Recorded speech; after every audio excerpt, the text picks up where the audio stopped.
नमस्कार, मेरा नाम है कृष्णा बिस्ट और आप देख रहे हैं जनसत्ता फटाफट। चलिए नजर डालते हैं आज की बड़ी खबरों पर।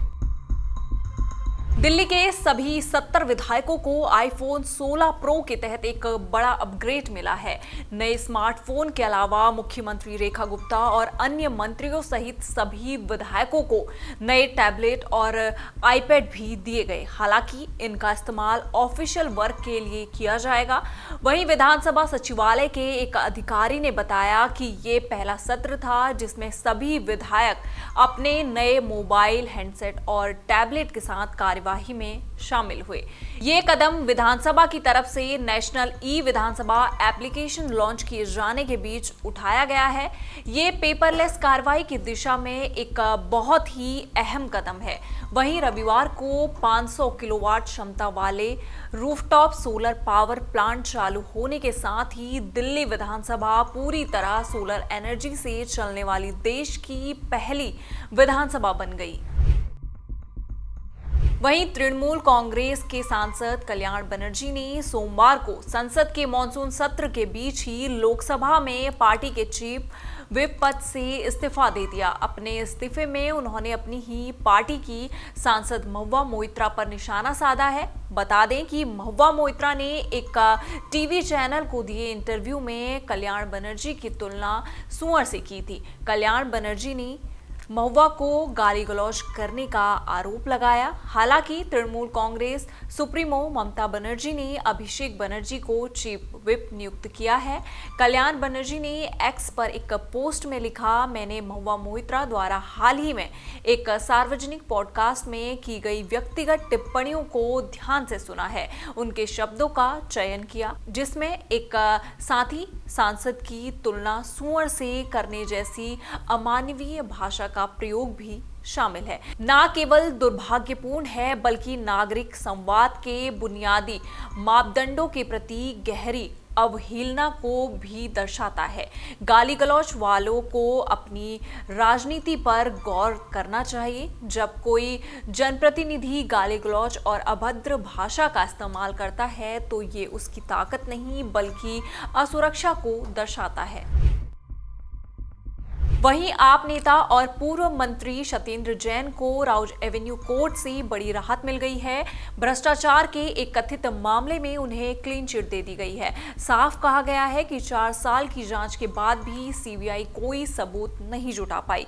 किसी भी तरह की अनियमितता के कोई साक्ष्य हाथ नहीं लगे। ये मामला पीडब्ल्यूडी में कथित अनियमित नियुक्तियों और असंबंधित परियोजनाओं के भुगतान से जुड़ा हुआ था। असल में ये केस साल 2018 का है। उस समय आरोप लगा था कि पीडब्ल्यूडी विभाग ने अलग से एक क्रिएटिव टीम की नियुक्ति की थी। आरोप लगा कि उस क्रिएटिव टीम की नियुक्ति के लिए एक निजी कंपनी को भी फायदा दिया गया।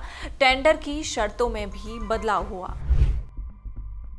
वहीं यूपी बिहार में मॉनसून की बारिश से बाढ़ जैसे हालात हैं। बिहार के मुंगेर, बक्सर, पूर्णिया, भोजपुर, पटना समेत कई जिलों में सैकड़ों गांव डूब गए हैं। वहीं उत्तर प्रदेश में प्रयागराज, वाराणसी समेत 17 जिलों के 402 गांव बाढ़ की चपेट में हैं। अब तक 443 मकान बारिश के चलते ढह गए हैं। पिछले 24 घंटे में बारिश से जुड़े हादसों में 16 लोगों की मौत हो गई है। वहीं हिमाचल प्रदेश में तेज बारिश से 310 सड़कें बंद हैं। वहीं शिमला में सोमवार को बारिश के बाद 3 घरों पर लैंडस्लाइड हो गया। लोगों ने एक दिन पहले ही घर छोड़ा था। कल रात में तेज बारिश के बाद चंडीगढ़ मनाली 4 लेन भी बंद है। उत्तराखंड के हल्द्वानी में नदी में बहने से 3 लोगों की मौत हो गई। वहीं बांग्लादेश में राजनीतिक और आर्थिक हालात अभी भी ठीक नहीं हैं। शेख हसीना को सत्ता से बेदखल हुए 1 साल हो चुका है। आज ही के दिन 5 अगस्त 2024 को छात्रों के एक हिंसक विरोध प्रदर्शन ने शेख हसीना को देश छोड़ने पर मजबूर कर दिया था। अब इस समय हसीना भारत में है लेकिन बांग्लादेश में हालात ठीक नहीं चल रहे हैं।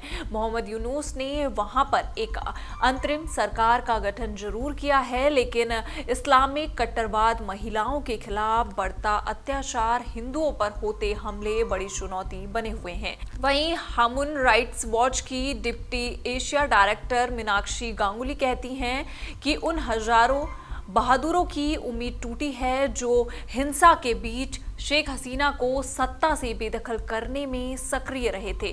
लोकतंत्र का सपना अधूरा रह गया है। वैसे जिन छात्रों ने शेख हसीना के खिलाफ विरोध प्रदर्शन किया था उसमें अब्दुल रहमान तारिफ का नाम भी था, लेकिन अब उनके पास भी कोई नहीं बचा है। उन्होंने उस विरोध प्रदर्शन में अपनी बहन को गंवाया है।